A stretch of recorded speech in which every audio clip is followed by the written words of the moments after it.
Hello and welcome. I'm Candace Clippard, Executive Director at Day 7, and we are so grateful that you've joined us for our 2020 Virtual Self-Care Summit. At Day 7, we are committed to providing discounted self-care and wellness resources to those in helping professions, both in the nonprofit sector and in ministry work.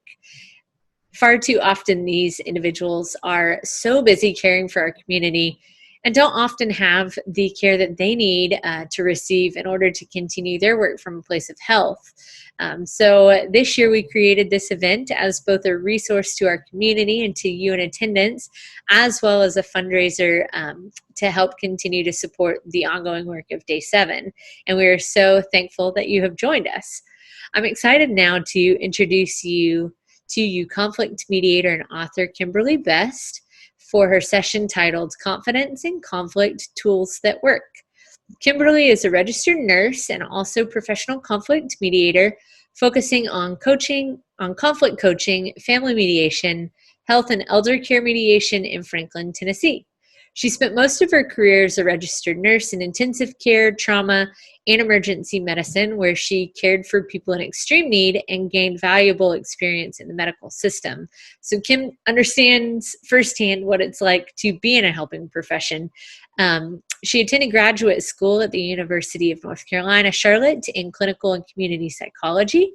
She obtained a master's degree in conflict management from Lipscomb University in Nashville. Kim also trained in transformative mediation at Hofstra University and healthcare mediation at the University of South Florida, and is a working member of the ACR Elder Mediation Professional Development Group. She is passionate about helping others resolve conflicts in a productive, non-litigious way, and in finding the optimal solution to problems for all parties involved. Kim draws from her unique and diverse experiences and her love of learning to inform her work in conflict management. She is the author of How to Live Forever, a guide to writing the final chapter of your life story. She's a speaker and trainer on conflict management, transitions, and difficult decisions, including end-of-life issues, and also offers consulting to individuals from all work sectors. So, Kim, thank you so much for joining us today, and we are so excited to learn from you. Candace, thanks an awful lot for that. So I want to put up a poll to start out with. How much conflict, if you could put up poll number 1 for me, Candace, how much conflict is currently going on in your life? A little bit, a bit, but not too bad, or I'm over my head?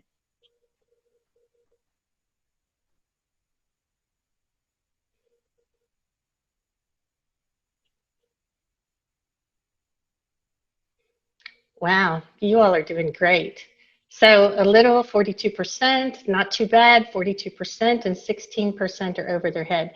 You know, I wonder if that's more helpful from coming from a place of after this conference. I wonder if they would have been different before the conference. Because I was on a, can you take that down for me? Okay. I was on a conference last week with a bunch of attorneys, and a resilience speaker gave a wonderful starting talk, and she asked on a scale of 1 to 4, with 1 being thriving and 4 being struggling, where people were. And 50%, literally 50%, were on the struggling side of things, because it definitely is challenging times and lots of conflict coming up. So if you're feeling like you're overwhelmed, or you have those days when you feel like you're overwhelmed, you're definitely not alone, because there's just a lot going on. So I gotta see, there we go. When I talk on conflict, I sometimes have to promise the groups I'm talking to that I'm not going to make anyone cry, because conflict is a word that can be pretty intimidating to some people. So I'm just wondering if you could type in the chat box 1 word that you think of when you think of the word conflict. And Candace, if you'll read those for me, I'd appreciate it. I will. Stressful. Stress? Nope. Sister. Oh, family. There we go. Stress, stress, arguments, marriage, stress, arguing, run, tense, arguing, adrenaline, bewildered, Okay. exhausting. Well, that's funny. Okay, so what I'm hoping to do in the next less than an hour is change your mind on how you see conflict. Because the truth is, we need conflict. On its smaller sense, it's a biological response that's always going on in the world and in ourselves. So conflict is kind of a competition for the best thing to come up with our bodies and even in the system. It's a sign that there's a problem to solve. So without a problem to solve, you don't have a conflict. It can be a response to incongruity and disconnection, just when something just doesn't add up for you. For me, disconnection is a big source of conflict. And also a disagreement through which parties perceive a threat to their interests or concerns. The thing about conflict, I think, that is so difficult for us is, yes, we do get uncomfortable feelings, but most of us haven't learned how to handle it well. So I'm hoping in this time to give you some tips that you recognize it's not only normal, but you are competent and capable of coming out of it well. Sometimes we bring in a tree trimmer when the root system is the problem for conflict, and how we look at it often changes the course of it. So we have core needs, and those needs stepped on can also contribute to conflict. Appreciation, needs for affiliation, to be connected with other people. Even though we want to be connected, we also have a need for autonomy, to be individuals, to be recognized for having our own opinions, and for our opinions to be valued. And then a recognition of status, our roles, and who and where we are. So those come down to what it means to us to be us as a person. Am I competent? Am I a good person? Am I loved? All these things are on a continuum, and when we're in conflict, the other person has the same thing going on as well. So that's why conflict is a good thing, because remember, without a problem, you don't have conflict. And yet, psychologist Carl Jung writes that problem solving is a myth. What we're really doing is evolving, that we're learning from our conflicts, we're learning from our problems, and that's how we grow. So in my world of mediation and conflict management, we say and we understand that our problems are not in the way, they are the way. And with that, we can move from crisis to opportunity. Conflict is a moment for innovation. Every conflict is an opportunity for growth and learning and transformation and transcendence. And that's implicit in every problem that we confront. But when we're in conflict, we're standing at a crossroads of lots of different things.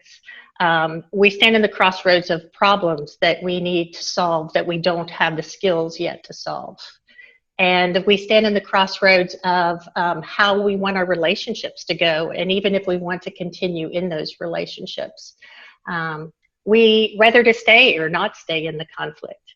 We're at a crossroads with what kind of solutions we can come up with. But I think the most important thing that we're at crossroads with in conflict is who we're going to be in this conflict. So there's an evolution to our problem-solving skills. All of us are continuously learning, and the more tools that we have in our toolbox around handling conflict, the better off we're going to do. So I do want to add this toe-stepping idea in here. I had a very wise friend who described conflict as stepping on each other's toes. And the closer we are to each other, the more we're going to step on each other's toes. Using that terminology for me makes conflict a lot more palatable, a lot less intentional, than someone deliberately trying to hurt you or any other story we might tell around ourselves. So in relationships, we will step on each other's toes. We will disappoint other people, and we will be disappointed.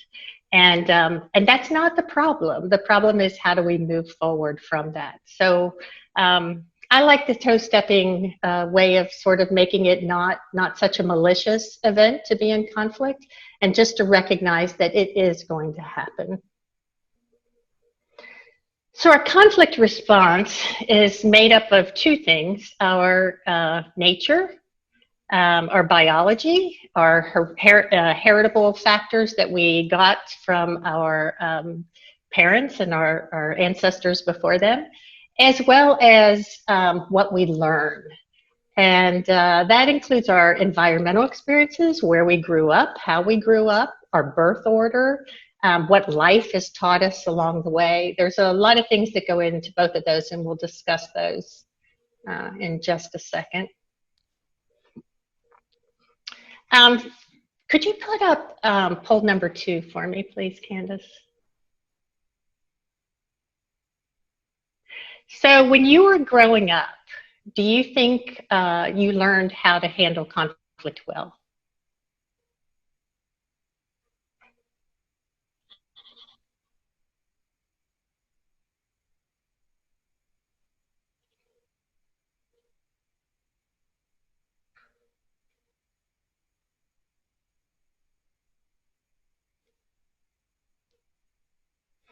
Yeah, so 83% no, and 17% yes. That's very honest, and I appreciate your honesty. This is where, if you're a parent, if you're a parent, I would like you to pay special attention to this, because the reason we struggle with conflict, especially in our culture, is largely because we haven't learned how to do it well. So think about what you experienced when you were a child, when you were the source of conflict. So when you were the problem, what happened to you? So that was pre-timeout for me. Timeout was not an issue, but we still use timeout sometimes for our children. If they are a problem, we remove them from us. What message do you think that might send to that child? I mean, the message we want to send is that their behavior is bad, but what might that teach them about conflict? And then some of us were punished. Some of us were spanked if we were the source of conflict. So I really know that when we make being the source of conflict the price for that higher than our learning from that, we can teach a child to hide their mistakes and their conflict rather than deal with it, right? There's a lot of shame in conflict around that. Being yelled at, there's a lot of reasons what we learned while we're all doing the best we can as parents. My parents did the best they could too, but there's a lot of reasons when you think about it that make sense on why we deal with conflict like we deal with conflict. So I think finding a purposeful way in teaching our kids. I'll tell a quick story of something from I have twins. I have 5 kids, so that alone should make me an expert in conflict. But I have twins, and my older 2 were quite a bit older than my twins, and I recognized that at some point that how I parented them set them up for what kind of partners they were going to be. And I didn't want them to learn to walk away from conflict. So I read this great way of handling conflict for your kids, and that was to ask them to join hands and take a walk until they resolved their problems. That way, the parent, I got to step out of that. Now, we had 7.5 acres at the time. So when they really got into heated conflict, the rule was hold hands, take a walk around the yard, and come back and let me know what happens from that. So they had to stay engaged in that. And honestly, they always came back laughing. They told me later the reason they were laughing was it was a joke on me. But I don't know that that's true, because I wanted them to stay engaged and problem solve on their own. And I didn't ask them what happened afterwards. But the point is to be careful that what we're teaching our kids now about conflict is something useful that they can take into growing up. So We're taught about the conflict, rights and power. Who has a right to speak up, when you have a right to speak up. And eventually we want kids who are empowered and able to speak up. I had a very strict upbringing and never learned how to say no. And a child who can't say no, who can't speak up for their own rights, there's a consequence to that as an adult too. So how we witness conflict, experiences we've had with conflict. For me, a lot of clients that I work with really put up a lot of walls because they've been hurt in the past. So I have to normalize being hurt. Again, we will get hurt, we will hurt other people. That's all part of being human. But all of this feeds into how we learn about handling conflict. Then we have the psychological personality traits, and these are the ones, of course, that we're born with.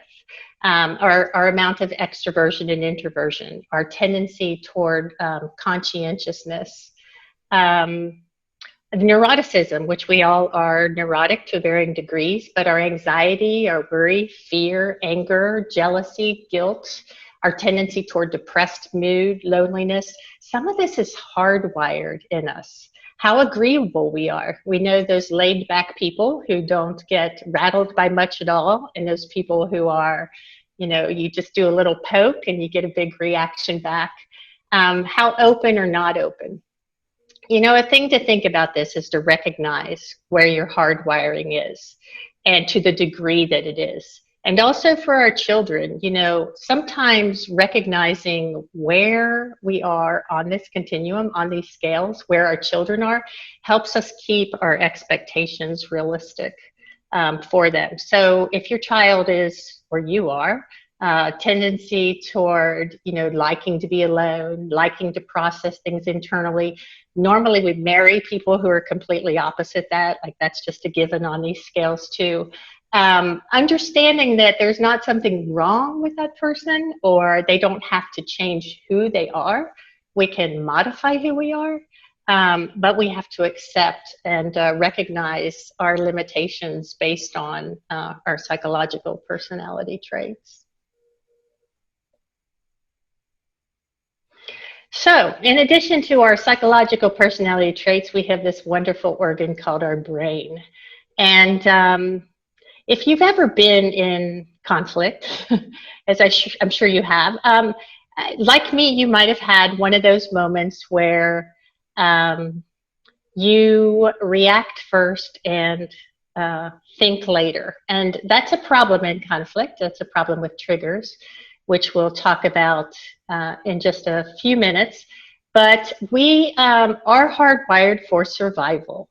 And when we perceive a threat, and very often conflict can feel like a threat, before we can even think, we're not even able to think, our brains are reacting. So if you could put up the next poll for me, Candace, please. Yeah, so what is your normal reaction in conflict? Are you a fighter, a flighter, or a freezer? That sounds funny to say, a freezer.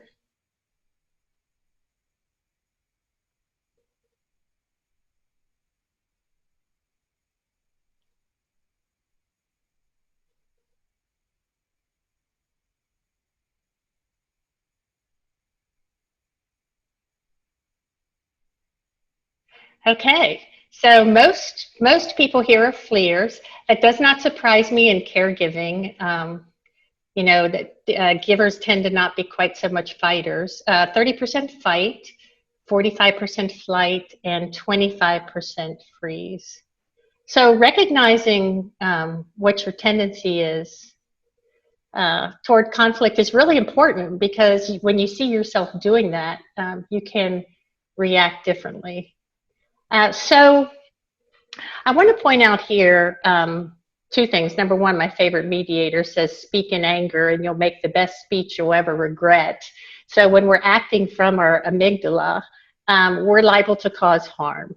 And I want to say that that moment is not a wall, right? Like, so we do something that we don't like or don't like about ourselves, and We can inflict harm. It is good and okay to come back and revisit that and say, you know, that was me not thinking, that was me reacting. And now that I've thought it through, I would like to apologize for this, or I would like to propose something else. So I also want to add that when someone speaks in anger to us, so your child says, I hate you, or your spouse says, I wish I was never married to you, or a coworker says, you know, I can't stand you, or I never wanted to work here. We tend to take those moments and hold them as truths. We say to ourselves sometimes, now I know what you really think. And the truth is, it's not what they think. It has nothing to do with what they think, because their thinking just isn't working. What's going on with them is they're perceiving you as a Tyrannosaurus Rex that is about to eat them. And we need to make an opportunity to reconnect after that. We need to not take the worst too personally, because it is not coming from a thinking spot at all. So can't talk about all that with talking about triggers. We have them. We all have them. And that's what's happening when your hindbrain is working, is triggered like that. And all of those triggers are not a response to the person in front of you now. So your reaction in conflict, even your hate or dislike of conflict, is not a reaction to what's going on now. It's a response to your past. You see, our brains are always acting from our past. They're always letting us know this looks like something else, this sounds like something else. And it's true, we have to consider that, but it is not the final truth for our brain. So recognizing our triggers, even asking ourselves, where is this coming from? I want to tell you, I'm a conflict manager, right? Like, I do this every single day for a living, and I am really, really good at handling conflict. I tell my clients I'm very good at handling conflict, unless it's my own, because this stuff is hard. I'd like to give an example. I have an 18-year-old son, my youngest. He just started off to college, but he grew up learning this conflict management stuff. And one day I was in a struggle with him, and we were in his room upstairs, and you know, it got to the point where my kids pushed me to the point where I really just kind of want to sell them on eBay. So I just turned around and walked away. And from the flight, fight, or freeze thing, you don't turn around and walk away without letting someone know you're going to come back. So I turned around and walked away, and I'm walking down the steps, and I hear this voice behind me say, and you call yourself a conflict manager. So I know this is hard. It's hard for me too, but being aware of how we're reacting in stress, being aware of that we are triggered, and being willing to come back and have a conversation about that later is very helpful. So poll number 4 for me, Candace, please.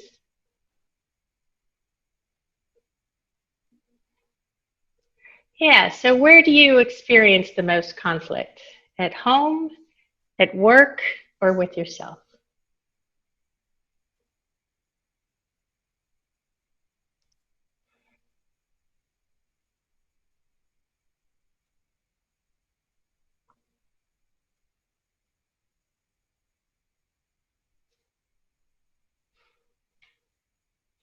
Okay, 30% work, 40% home, and 30% self. Yeah, that's good to know. You know, that actually varies by type of people that I'm presenting to. Maybe it varies on the day. But the truth is, the most difficult person in any conflict is the one in the mirror, right? So we think it's the other person, we think it's the situation, but it's really what's going on inside of us.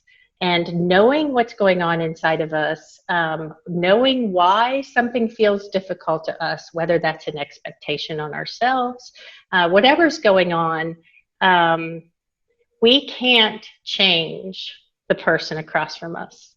We almost can never get them to do what we want them to do. We can't change the circumstances of our life. But what we can change, what we can control, is our reaction and who we are in those circumstances. So we will make mistakes. Our intentions are complex when we're having conversations and when we're in conflict. Sometimes we're selfish, sometimes we're altruistic. We have definitely contributed to the problem, which can be hard to see in the moment. But here's the thing, the other person has complex identity conversations going on for them as well. So conflict, these are our struggles, and they're also the other person's struggles. So know your triggers, know what your triggers feel like, and just remember, like, have you ever changed someone's mind by arguing with them?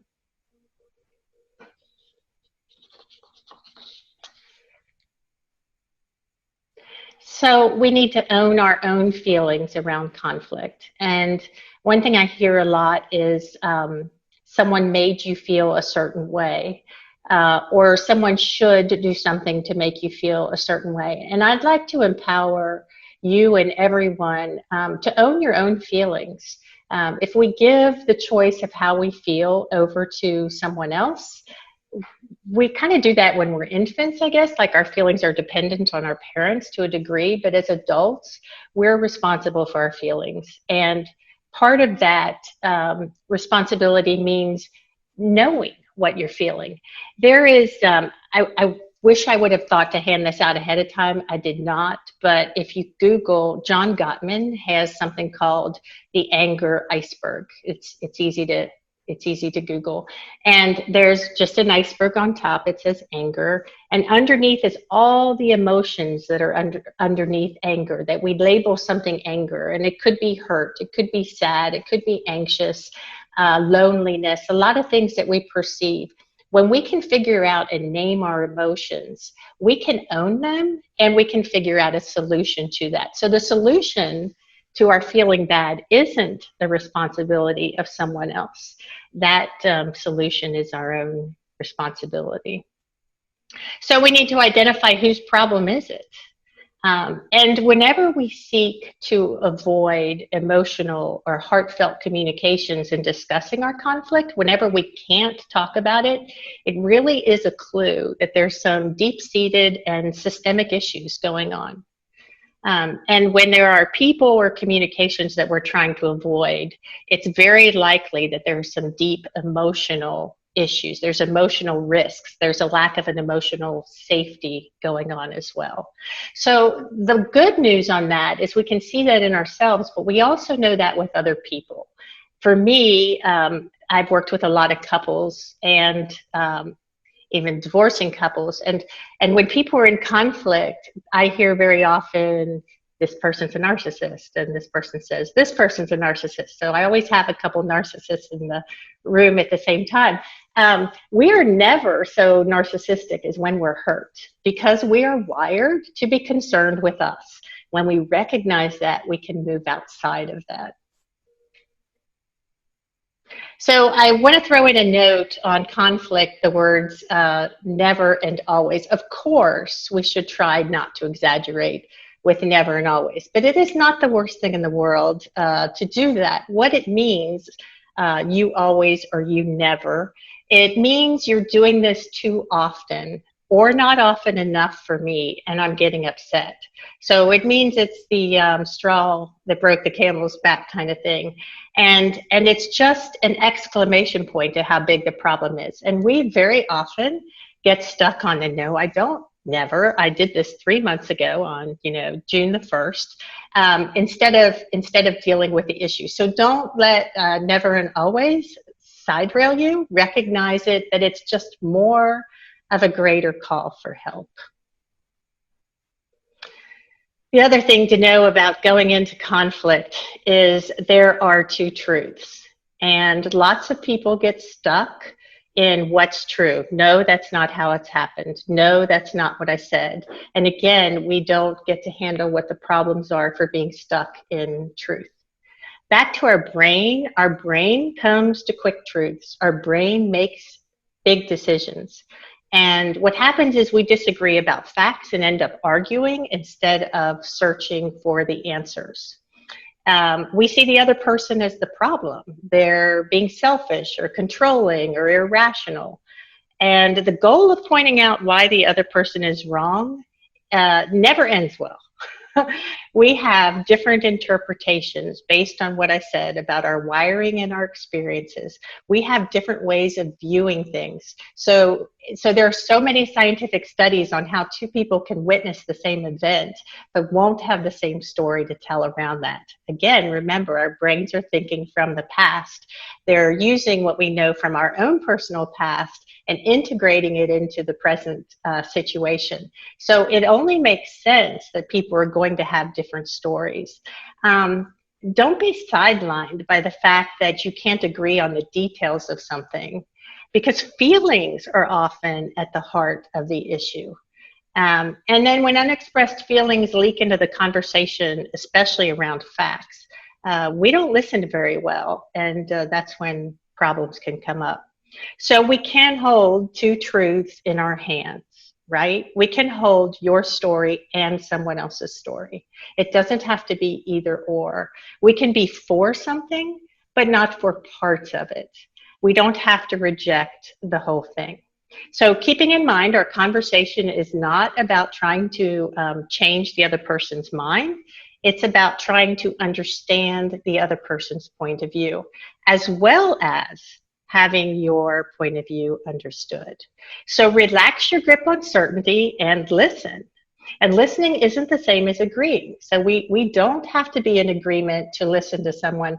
We just have to be willing to be empathetic in a moment and put ourselves in their shoes. Yeah, just a little cartoon to break up the fun. In theory, you should say something like, I'm too angry, I'll be back in 3 hours. Listen, I do want to add, and I talked about this for just a second, but if you are a fleer and have to turn around and walk away, I process that way. I don't think fast on my feet in a conflict. I need to go think about it. That's great. Have that discussion with your partner or your whoever beforehand. This is my tendency and I need this time.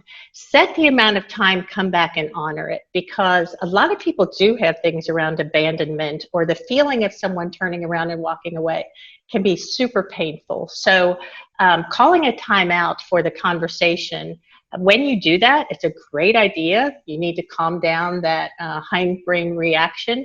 Great idea to calm down. Let it be known when you're coming back, and more than known, but agreed upon with the other person. Hey, can we talk about this in an hour? Can we talk about this after dinner? Can we talk about it tomorrow? Whatever you both agree on, so that people aren't hanging. So, the part you wanted, I hope. What skills are useful in communicating conflict?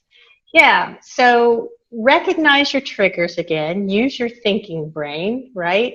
And know your feelings, because honestly, a whole lot of times when we know that this feeling is coming from us, it is our problem. It's not even the other person's problem. Just a week ago, I had a business problem. I had somebody write something to a colleague of mine, a description of me that I was terribly offended by. And I wrote a response back, and the whole time I'm writing the response, I'm hearing William Ury in my head saying, speak in anger and you'll make the best speech. And I'm like, no, I've got this. I'm using my conflict mind for doing this. And I wrote a very appropriate response and got into a conversation by text, which I will never advise a client to do. It's actually by email, which is still a bad idea. Talk in person when you can. And by the second day, I had this really big aha moment. And it was this. The other person said, sorry if I hurt your feelings. Terrible apology. But he said he didn't mean to. And what I got was, by the end of the second day, was that he truly didn't mean to, and that I owned that, because that subject spoke to something that was important to me and not to him. So I had to go back. He was embarrassed for his initial response in that, for his initial comment. I was embarrassed at the end of that, because I recognized that I actually owned the feelings around that, not him. So I had to go back and make amends for that. Make sure you know what the other person is saying. Let's see, I got to move my, okay. Yeah, so this is about really understanding what's going on, what the other person is trying to say. Let them finish sentences. Very often in conflict, we're so busy trying to gauge our next point, trying to fight for our position, trying to make our case, that we're not really hearing what the other person is saying. So being curious about what they have going on, what they're trying to say, not the immediate no. Again, we're wired for no before yes. Just make sure you can use words like I understand you to be saying, I think I hear you saying, is this right what you're saying? Before you rush into judgment or reaction or see, I knew that's what was going on. I tell all my clients at the beginning of a mediation, we have a agreement to mediate form, and I say, as humans, we're wired to listen for what is wrong. And when we're in conflict and arguing in particular, we want to let you know what you got wrong. So I ask people to listen for what is right. And if you start out a conversation listening for what is right, you will be surprised. So listening to understand what's going on with the other person and listening for what is right automatically puts you on a different path, a more open path than a fighting path. And we all know to use I statements, and it's not I statements like I think you really stink, but I statements like where your feelings are coming from, how this is for you, so how you're experiencing the situation. I'm going to skip down to the stories we tell ourselves around that too, same thing. So for me, a conversation might look like this. You know, I know you're late. You know, I heard you say you're going to be here at 5 and it's now 6. The story I was telling myself is that you were off doing X, Y, and Z. You know, I felt uncared for in that. Those are way better than the blame things. You know, you're not thoughtful for being late. How could you do this to me? Speaking from I and being aware that the story we're telling ourselves around the other person's behavior is likely not true, giving them an opportunity to correct that and tell you what their story is very helpful. And here's a big one. You don't know what someone is thinking or what they're going to say. And I hear this all the time. Well, I know him, he's going to. I know her, she's going to. Well, you don't. Because when you're starting with that statement, you are obviously living in your past brain, right? You're assuming that someone is going to do the same thing that you've seen them do before. And when we approach someone like that, we are robbing them of an opportunity to be more than our vision of them. So being present and taking a moment to just see what happens. Again, it goes to curiosity, it goes to presencing, to being present. Give them an opportunity to write a story different than what you tell yourself that they're going to be. It not only is helpful to them, but it's helpful to you too, because you can get a different ending. The one thing when we're stuck in conflict, sometimes we keep repeating same behaviors so that we write the same ending. We get in these conflict cycles, which is a whole nother talk. A way to break the cycle is to recognize that each new conversation is exactly that. It is a brand new conversation.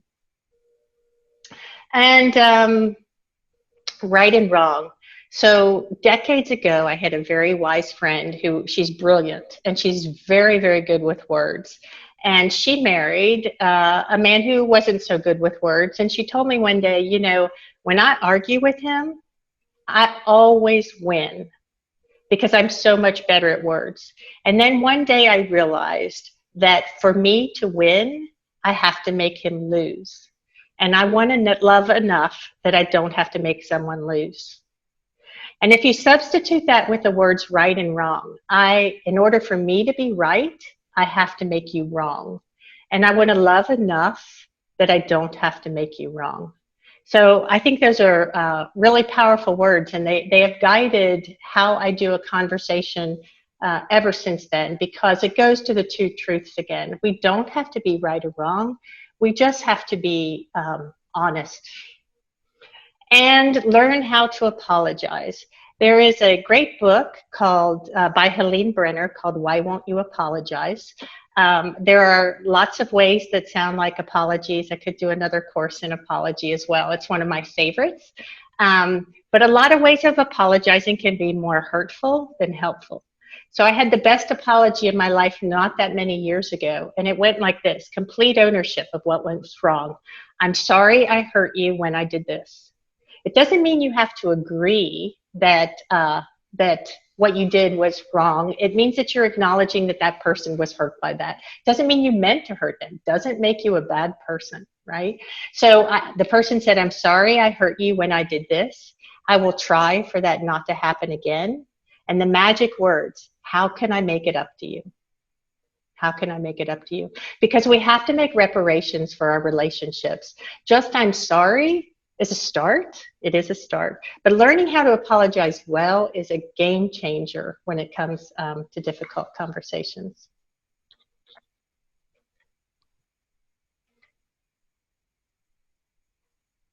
Oh, come on. Uh-oh. Candace, we were talking about how nobody's lost anything yet. There we go. So I was scared there because Candace has gone through the whole conference without having tech issues, and that leaves me, and I am not a lucky person. So I use a systems design approach to conflict, and it is recognizing we're a team, right? We're all in this together. I recently heard the best talk. It's like our relationships, whether that is our work, our families, our couples, they are our biosphere, right? They're what we live in. And it serves us well to create the best atmosphere, the best biosphere for that. So not just because we love other people, not just because their feelings matter, but also because what we do contributes to how the system that we're living in. Recognizing we're a team and we're all in this together. So using a systems design approach, we figure out what's going wrong, how can we fix it, and spend time reevaluating whether or not that fix works. So questions like, what words would you use to describe the kind of family you want the most? Does anyone disagree with those words? What will we need to do to make that possible? Are you prepared to begin living up to those possibilities or those words? So what do you want your life to look like? Mostly, who do you want to be in this, especially in a conflict? And how have I handled this successfully in the past that I might use to apply to the future?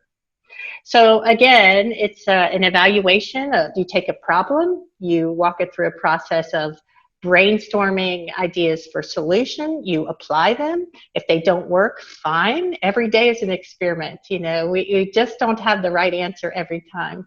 And I think you're developing tools for your toolbox by trying new ways. This didn't work this time. We have to be flexible and try something else. And then evaluating it, and come back with the evaluation, y'all, especially if it's good.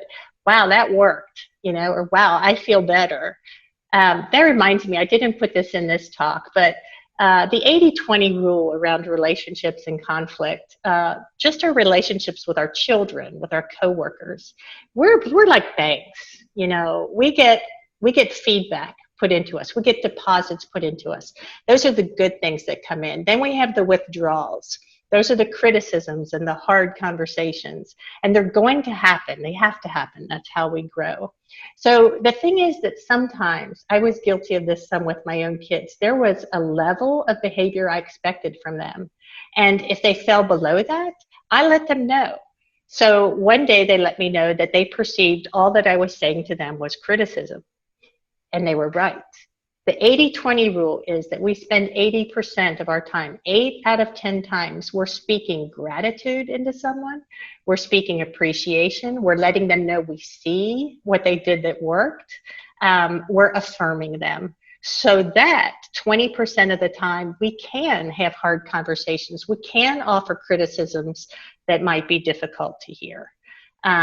So yeah, thanks for letting me throw that in, even though we're not on that slide. I just wanted to share that because it's pretty powerful to just pay attention to what kind of message, what kind of a feeling are we putting in. It helps if we're following the 80-20 to make it safer to have the conflict conversations, the hard conversations too.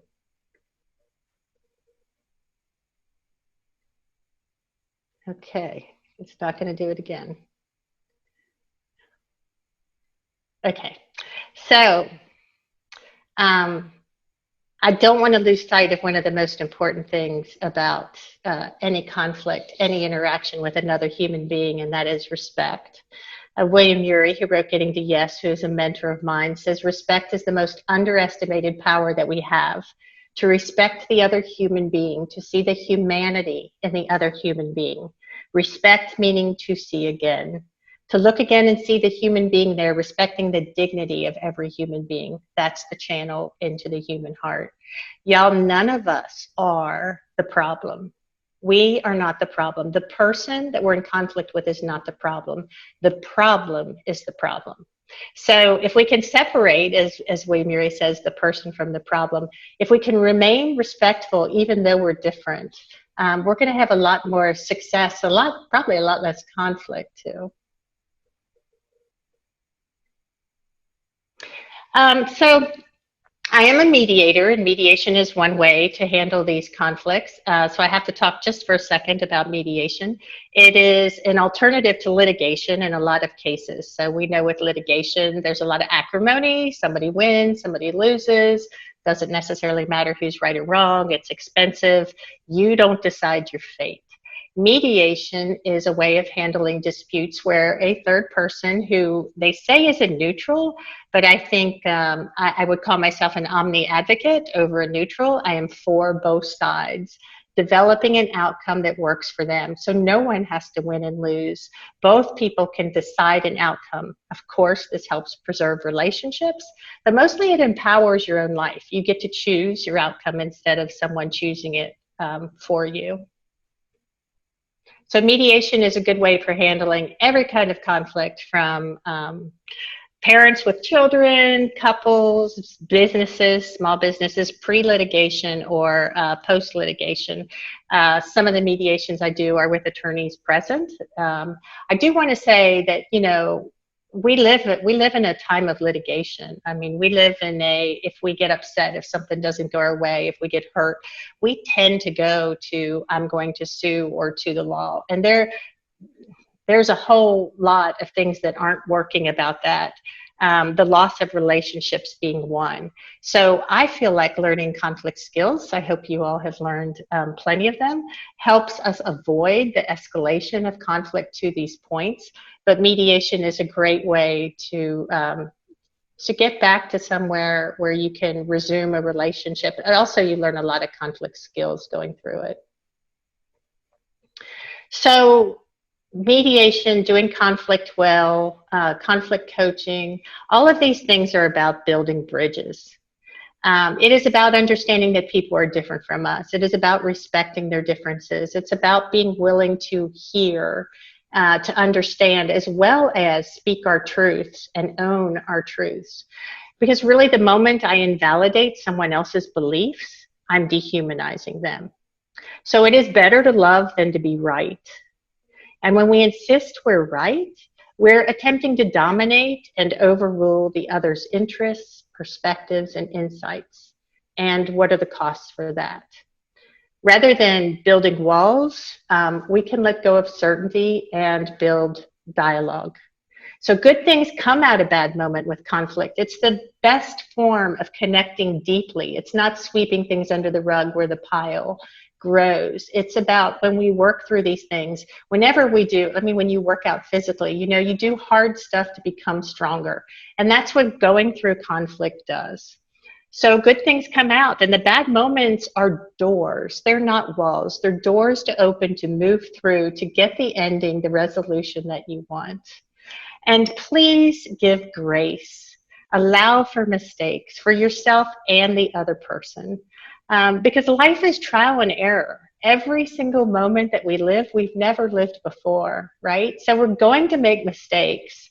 Every moment's a brand new moment, and there's no way we should expect ourselves or other people to get it right on the first try. This is one of my favorite sayings. It's William Ury actually introduced this too. Outwitted is the name of the poem. He drew a circle that shut me out. Heretic, rebel, a thing to flout. but Love and I had the wit to win. We drew a circle that took him in. I think that's beautiful, right? Because we can win with love. It's just not easy, but it is easier than the alternative. Because if you think of where we are now and how many conflicts there are going on, if we're separate circles with walls between us, we're not going to bridge. We all have more in common than we do our differences. So some resources that I absolutely love on conflict I'd like to share with you. The Dance of Anger by Harriet Lerner is a great book, owning and recognizing our own, who owns the conflict. Brene Brown, probably all of you have heard of. I love her. Her talks on shame and vulnerability. Why Won't You Apologize? Excellent book. I know I'm in there somewhere. Silent Sons is a great book for understanding what men's walk is. And of course, Getting to Yes by William Ury. See what time it is. Oh, I cut it short. So I am the author of How to Live Forever, a guide to writing the final chapter of your life story, which is a book that talks about how to live well all the way to the end. The decisions that come with being human, because we are all going to die. And I got to say that, you know, recognizing our mortality for me means that I'm even more purposeful in how I live, especially with conflict, because we have this moment now, we have these relationships now, and they are of value. My contact information is here. If there's any questions that I can answer for you, I'm happy to. If I can be of service to you, I'm happy to do that as well. I just want to say on the book too, I know there were some 50 forward people. I probably have reached out to you, but I do offer the book in bulk through me. You don't want to buy it through Amazon or Barnes and Nobles for that. There is also too, if you want to use it for a group, a free online study guide on my website. And yeah, especially now, we have to think a lot about our tomorrows with the pandemic going on and people being isolated. Yeah, so that's all I have.